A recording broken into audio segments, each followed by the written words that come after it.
Hey, Jamie, it's only your second episode, and we've got ourselves a nice little new sponsor on the show. Oh, look at that, Ryan. We certainly do. It's Marvel Strike Force. You know me, guys. I love me some Marvel Strike Force. I was literally playing it about half an hour ago, and Ron Richards, who sits right near me, was like, "How's your game going?" saying it all condescendingly, and I was like, "It's going great. I just beat up Daredevil. I had a great time."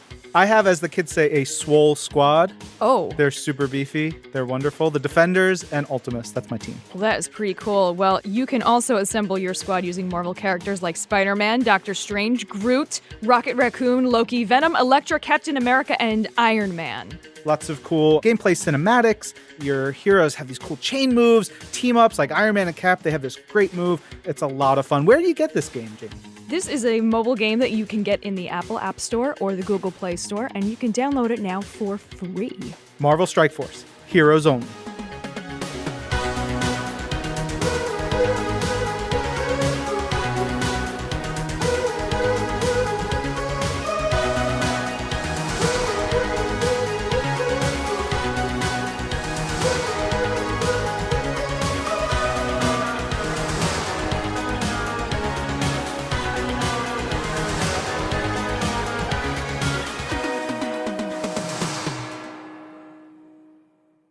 Hello, Marvelites. Welcome to This Week in Marvel, episode number 338. I'm Ryan Penagos, a.k.a. Agent M, joined by... Jamie Frevely. Yeah. How are you? You survived. I did! Yeah, we did it. We're here, back again. We are back again. Yep. We've got a bunch of tweets and stuff later on in the show talking about your arrival, talking about Tucker's huge departure. He went out throwing chairs, kicking and screaming. Flipping tables. Yep. How does it feel to sit back to back, literally back to back with Tucker Markus here at the office? Oh, it's a pleasure. He's a huge help since I've started here. He knows his stuff. He's a charming young man. There's tons of stuff going on right now. We're recording this. I'm going to go on vacation real soon, which is a bummer because I'm going to miss our biggest news of the week. What is that, Jamie? Oh, our biggest news of the week is the red carpet world premiere of Marvel Studios' Avengers Infinity War. Movie's coming out next week. April 27th. April 27th. And the red carpet premiere is live Monday, April 23rd. You can visit us at marvel.com/Infinity War Premiere. And you can also see it on Marvel's Twitter, Facebook, and YouTube. This is something 10 years in the making, 18 movies. I am bummed that I won't be there or be able to participate, but I got a wedding, y'all. I'm running a half marathon the day before. I've got stuff going on. That is amazing. Yeah. I am in deep admiration of your half marathon. The wedding I'm psyched about on the level that someone who's romantically tone deaf can be psyched. Fair. So I will report back after that, and I can't wait to watch the world premiere of Marvel Studios Avengers Infinity War. Again, that URL is marvel.com/Infinity War Premiere, where you find it all on the socials. It's going to be a hoot. Oh, and our interview this week is with Mr. Andrew W.K. I was trying to say it like he does. Andrew W.K. That's close enough. He's the best. We'll talk about that a little bit more later in the show. I do want to give a shout out to one of our listeners, Brian Stranko. I've been talking to him a little bit separately. He's actually been one of our listeners who started from the beginning, from episode 1 about a month or two ago, and has been going through and listening. It's been really interesting because Brian would then, like when Women of Marvel started, he started listening to that. And so he's gone on all these things. He's been on this journey and he's going through something, and I've been talking to him separately. So Brian, we're keeping you in our thoughts. By the time you listen to this, well, you may listen to it sooner than initially expected. So feel better, bud. We're thinking of you.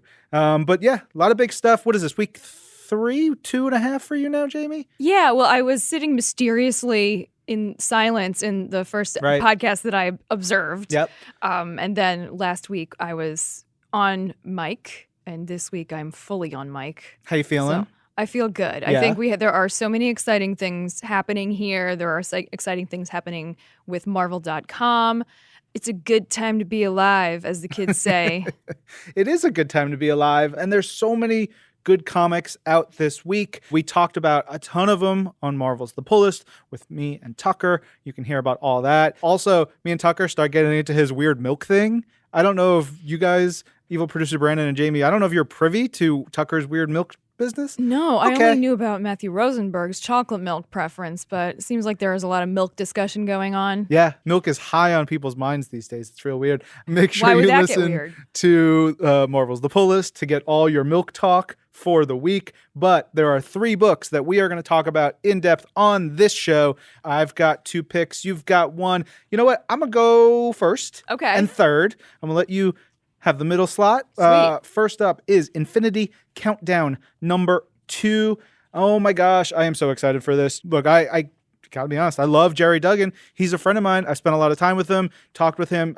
He's told me his thoughts of and ideas for his stories over the years. And it's always like big, crazy, wild stuff. And then to see those things come to fruition is so rewarding. And luckily, Jerry is joined by pencilers Aaron Cooter and Mike Hawthorne, inkers Aaron Cooter and Terry Pallett, colors by the mighty Jordi Belair, lettering by Corey Petit. And there's also, as we saw in the first issue of Infinity Countdown, a Forging the Armor page by artist Mike Diodato Jr. and Frank Martin. And so this is just the big summer blockbuster comic for us. And you've got all these different pieces where everybody's looking for the stones. It's a countdown. Countdown to what? We'll find out. But we're looking for the Infinity Stones. There's a battle going on Telefarina with they're not really the Guardians of the Galaxy anymore. They sort of broke up, but they're still there. They're together. They're facing this giant floral colossus named Scar, which think of Groot,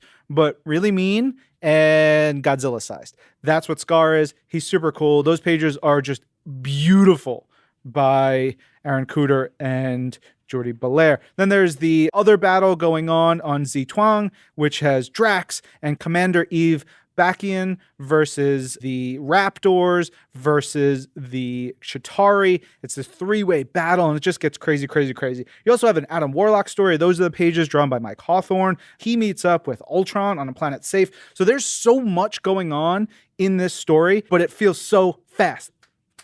You hear that? That's some snaps. There's so many things happening. Jerry has a great way of writing these big, massive action scenes, but then populating them with emotional beats, with huge bouts of humor that aren't necessarily funny all the time either. Like this one here, I'm showing this to you, Jamie.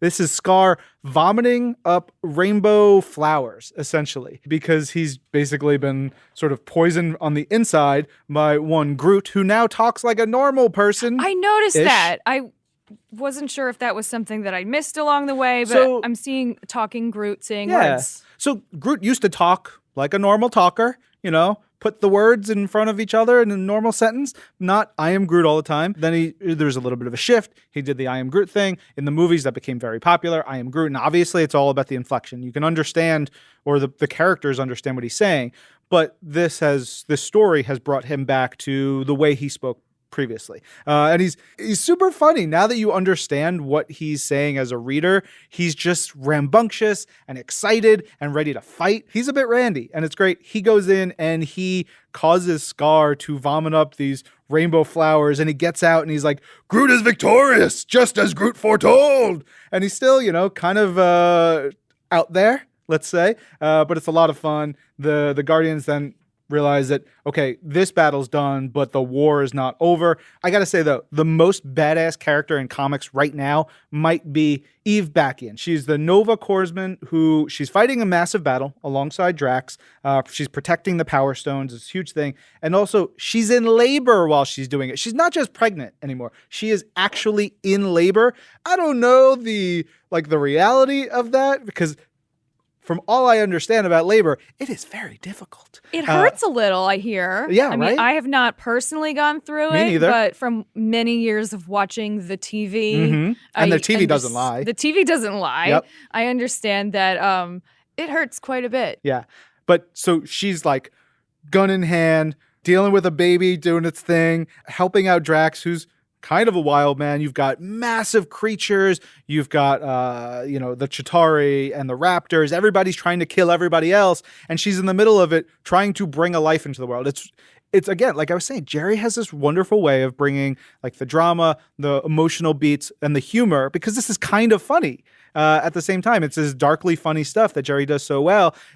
in the mix of all these big action scenes. Yeah, it kind of strikes me that Eve may be a workaholic, or maybe she's just bored being in labor. She's trying to distract herself from the pain. She's trying to get things moving along to make it go faster. It could be a lot of things, but very accomplished. Very accomplished. Very accomplished pregnant